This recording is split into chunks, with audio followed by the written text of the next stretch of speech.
കൊടും വെയിലിൽ നമ്മൾ നട്ടം തിരിയുന്ന ഈ ഒരു സമയത്ത് കുടിവെള്ളത്തിന് വേണ്ടി ഒരുപറ്റം മനുഷ്യർ അലയുകയാണ്. ഇപ്പോൾ അതേക്കുറിച്ചുള്ള കൂടുതൽ വിവരങ്ങൾ തരാൻ ആക്കുളം വാർഡ് കൗൺസിലർ നമ്മളോടൊപ്പം ചേരുന്നുണ്ട്. എന്താണ് ശരിക്കും ഇവിടെ സംഭവിച്ചത്? എത്ര ദിവസമായി കുടിവെള്ളം? ഏകദേശം 12 ദിവസത്തോളമായി കുടിവെള്ളം ഞങ്ങൾക്ക് കിട്ടിയിട്ട്.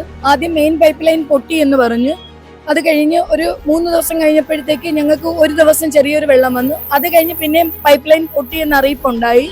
അത് കഴിഞ്ഞ ശേഷം ഞങ്ങൾക്ക് 12 ദിവസമായിട്ട് കണ്ടിന്യൂസ് ആയിട്ട് വെള്ളമില്ല. ഞങ്ങൾ കഴിഞ്ഞതിന്റെ അങ്ങേ ദിവസം, അതായത് മെനിഞ്ഞാന്ന് വന്നപ്പോഴത്തേക്ക് പറഞ്ഞു എന്തായാലും നിങ്ങൾക്ക് ഇന്ന് ലൈൻ വരും, എയർ ബ്ലോക്ക് ആണ് എന്ന് പറഞ്ഞു. ശരി, എയർ ബ്ലോക്ക് ആണെങ്കിൽ ഞങ്ങൾ കൂടെ വരാം, നിങ്ങളെ കൂടെ വരാം, ആ ബ്ലോക്ക് ഉള്ളിടത്തെല്ലാം ഞങ്ങൾ വന്ന് കാണട്ടെ എന്ന് പറഞ്ഞ്. അപ്പൊ ആക്കുളം വാർഡിൽ ഏകദേശം 12 വാൽവുകളുണ്ട്, 12 സ്ഥലത്ത് എയർ ബ്ലോക്ക് ഉണ്ടെന്ന് ഇവർ പറയുന്നു.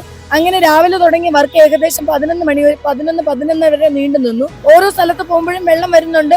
അത് കഴിഞ്ഞ് അടുത്ത ബ്ലോക്ക് സ്ഥലത്ത് പോകുന്നു. ഞങ്ങൾ ഇവര് കൂടെ നടക്കുകയാണ്. നടന്ന് അവസാനം ഇവര് 11 മണിയായപ്പോ ഇവര് പറഞ്ഞു ശരി ഇനി വന്നോളൂ എന്ന് പറഞ്ഞ് ഇവര് പോയി. 4 മണിയായിട്ട് നിന്നിട്ട് വെള്ളം വന്നില്ല. അപ്പൊ ഞങ്ങൾക്ക് മനസ്സിലായി ഇത് വരത്തില്ല എന്ന് മനസ്സിലായി. ഇന്നലെയും ഇതേ അവസ്ഥ തന്നെയാണ്. ഇന്നലെയും ഇവര് എയർ ബ്ലോക്ക് എന്നാണ് പറഞ്ഞത്. ഒരു കൗൺസിലറിന്റെ പരിധിയിലല്ല ഇതൊന്നും വരുന്നത്.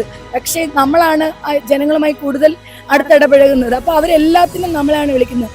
ശരിക്കും ഇത് ചെയ്യേണ്ടത് നമ്മുടെ MLA ആണ് ചെയ്യേണ്ടത്. MLA വിളിച്ച് പല ആവർത്തി ഇത് സംസാരിക്കുന്നുണ്ട്.